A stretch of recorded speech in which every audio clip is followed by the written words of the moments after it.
आप सब खैरियत से होंगे। मैं आज आपके लिए मीठी टिक्कियों की रेसिपी लेकर आई हूँ। मेरे बच्चे स्वीट स्नैक्स के नाम से जानते हैं इसे, इसलिए कि ये बहुत करारी और खस्ता होती हैं। वो हमेशा ये जब उन्हें ये बनवाना होता है तो कहते हैं स्वीट स्नैक्स बना दें, तो मैं मीठी टिक्कियाँ बना देती हूँ। और रजब का महीना करीब करीब है, इसलिए मैंने सोचा मैं आज आपसे मीठी टिक्कियों की रेसिपी शेयर करूं। तो आइए देखते हैं उसके इंग्रेडिएंट क्या क्या हैं। देखिए, हमने 1 से 1.5 कप मैदा लिया है, आधा कप सूजी ली है। इसे आपने सोचा होगा कि मैंने 1.5 कप मैदा लिया और आधा कप सूजी, बराबर क्यों नहीं ली? बराबर नहीं लेते हैं इसलिए कि इसको खस्ता और करारी बनानी होती है, तो आधा कप सूजी मिलाएंगे हम इसमें। और मैं इसमें ये खोपरा मिलाऊंगी, बुरादा, खोपरे का बुरादा। और कोई इसे मिलाता है और कोई नहीं मिलाता, लेकिन मैं ज़रूर मिलाती हूँ, बहुत अच्छा लगता है उसमें टेस्ट। और 1 से 2 चुटकी मैं ये हरी इलायची डालूंगी पिसी हुई, और 1 कप शक्कर डालूंगी। आप अपने टेस्ट के मुताबिक शक्कर डालें। और ये घी मैं ना गूंदते में भी डालूंगी डो में, और मैं इसे तलने में भी डालूंगी। तो ये थे हमारे इंग्रेडिएंट। तो आइए हम इसकी डो बनाते हैं और शुरू करते हैं इसको गूंदना। तो देखिए, ये मैंने टिक्कियों की डो तैयार कर ली है। और मैं आपको एक बात तो बताना बिल्कुल भूल गई थी, सॉरी के साथ, वो ये कि बहुत से लोग पानी से डो तैयार करते हैं, लेकिन मैं दूध से करती हूँ। दूध से जो है नरम और मुलायम बनती है। आप लोग भी दूध से ट्राई कीजिएगा और इसको बना के देखिएगा, मुझे बहुत खुशी होगी, बहुत अच्छी बनेंगी। अब हमारी ये डो तैयार हो गई है। अब हम इसको आपके सामने बेल के मैं आपको और उसकी कटिंग करके फिर मैं आपको तलते हुए दिखाऊंगी। कि ये मैं बेल रही हूँ, और इसको टिक्कियों को ज़्यादा पतला नहीं बेलते, तो और थोड़ा सा मोटा रखेंगे, थोड़ा सा मोटा रखेंगे। और आप इस तरह इसको बेलिएगा और थोड़ी सी ना डस्ट कर लीजिएगा ताकि चिपके नहीं। ये मैंने बेल लिया है। अब मैं इसको काटने का अमल करती हूँ, आप ये देखिएगा।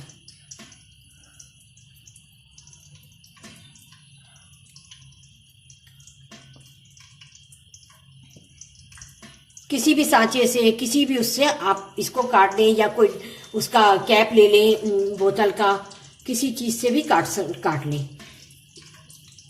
ये देखिए, ये मैंने काट लिया है। अब मैं आपको इसको तल के दिखाऊंगी।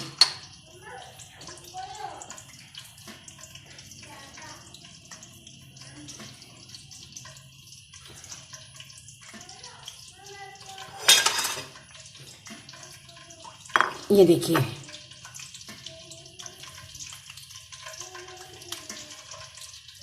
ये देखिए कितनी गोल कटी है।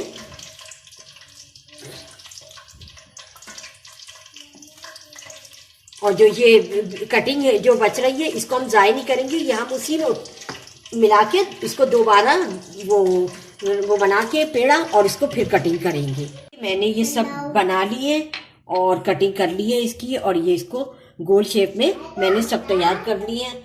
और अब मैं इसको फ्राई करती हूँ आपके सामने।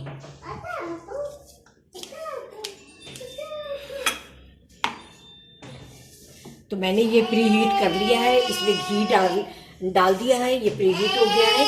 और इसको हम शुरू में तो स्लो फ्लेम पे रखेंगे ताकि ये अंदर से पक जाए, और फिर गोल्डन सुनहरी होने पर उतारेंगे। ये मैं डाल रही हूँ, और ज़्यादा भरिएगा नहीं, 2-2, 3-3 डालिए, एक साथ 4-4, 5-5 नहीं डालें, ताकि टूटने का डर रहता है जब हम चलाते हैं। तो बस ये हम 3 डालेंगे। आपका अगर पैन बड़ा है तो फिर आप 4-5 डाल लें, लेकिन मेरा पैन छोटा है इसलिए मैं 3 डाल रही हूँ, ताकि मैं हिलाऊं तो इसे टूटे ना।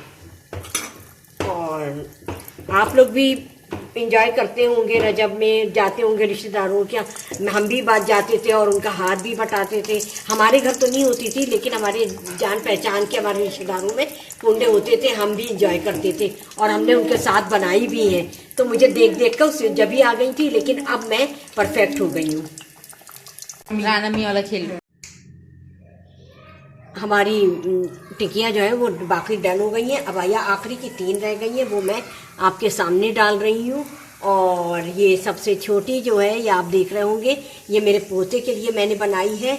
और मैं जब जब भी रोटी बनाऊं या कुछ भी पूरी बनाऊं तो मैं एक छोटी ज़रूर उसके लिए बनाती हूँ, इसलिए कि वो घर में अभी तो वो सबसे छोटा बच्चा है, इसलिए वो खुश हो जाता है कि अम्मी ने मेरे लिए एक छोटी रोटी बनाई है। वो समझने लगा है, वो पराठा तो कहता नहीं है, वो पाठा कहता है, तो हम उसको ये पाठा भी छोटा सा बना के देते हैं। अब ये डन हो जाए, मैं निकाल लूँगी तो आपको टेस्ट करके दिखाऊंगी कि ये कैसी बनी है।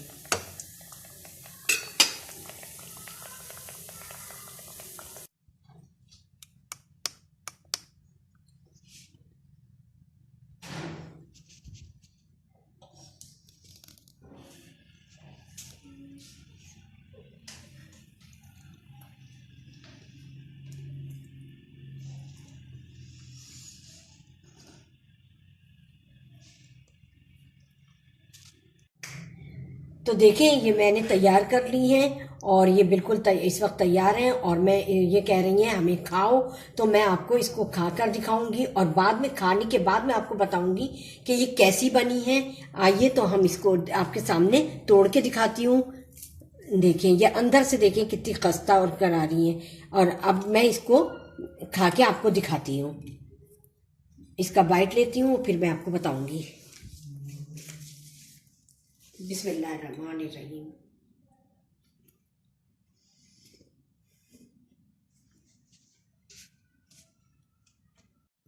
मैंने आपके सामने टेस्ट करके दिखाया। आप टिकियाँ बहुत खस्ता और नरम थी, मीठी थी, और शक्कर का बैलेंस बिल्कुल सही था। लेकिन आपके यहाँ जितनी शक्कर मीठा खाया जाता हो तो आप उतना ही डालें।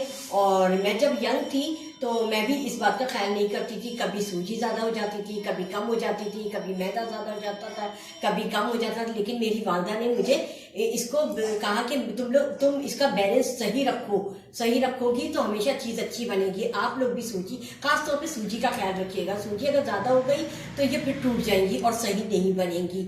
और इसे आप रजब में ज़रूर बनाइएगा। रजब में तो खास तौर पे ये सौगात होती है रजब की। और अगर वीडियो पसंद आई है तो उसे लाइक कीजिए, शेयर कीजिए, और चैनल को सब्सक्राइब करें, बेल आइकॉन को प्रेस करें ताकि मेरी हर आने वाली वीडियो आपको सबसे पहले मिल सके। और मैं चलती हूँ, दुआओं में याद रखिएगा अपना और अपने घर वालों का बेहद ख्याल रखिएगा। अल्लाह हाफिज़।